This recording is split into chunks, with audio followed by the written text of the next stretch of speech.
Hi, everyone. Today is March 16th. I am Ashley Wilkin, Senior Wealth Manager with the Rice Partnership, and I have Orest Saikevych here, our Chief Investment Officer. Hi, Orest, and happy 2022. Happy 2022 to you, Ashley, and to everyone. Hello. Well, as happy as it can be, I guess, with the current situation globally. Let's get started. First, we want to know, how will the war in Ukraine affect the U.S. and global economy? Okay. Well, the major thing here is the duration of the conflict. That's the important thing.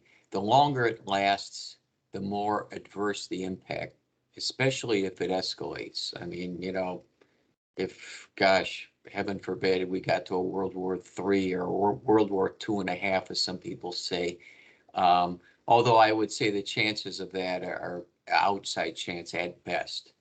At a minimum, we could expect elevated commodity prices for longer.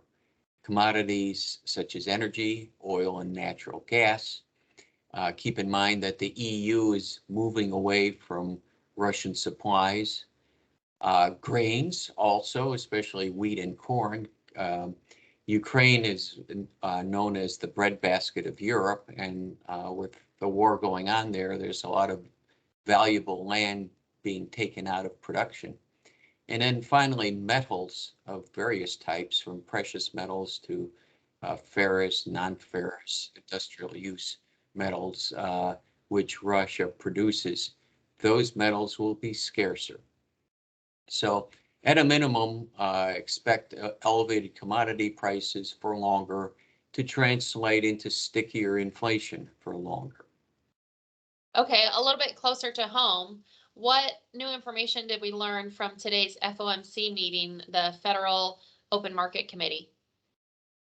Well, today's Fed meeting, the best way to describe it, it was hawkish. In other words, the Fed is going to be tightening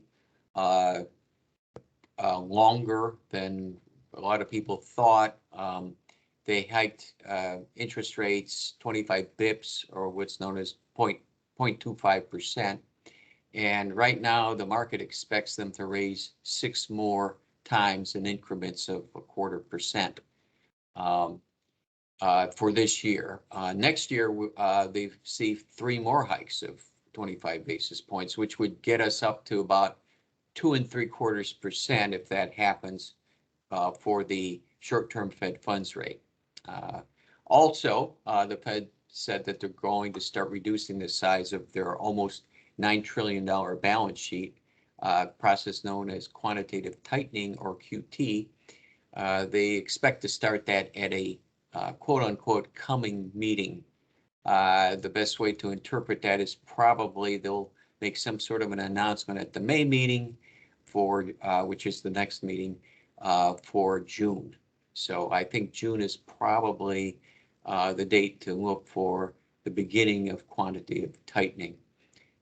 Interestingly, there was only one dissent in today's vote. And that was St. Louis Fed President James Bullard, who actually wanted a 50 basis point or 0.5% increase in the Fed funds rate today. Okay, so what's the combined effect of both the war overseas and the at-home Fed decision? What does that mean overall for our economy and the stock market?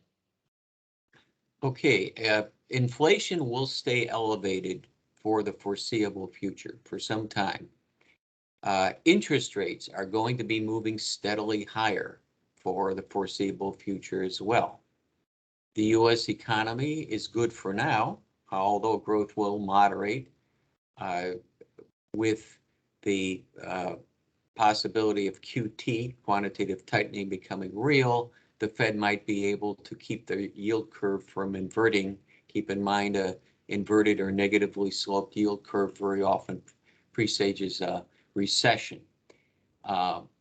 As far as asset allocation, the overall asset allocation that we have is unchanged.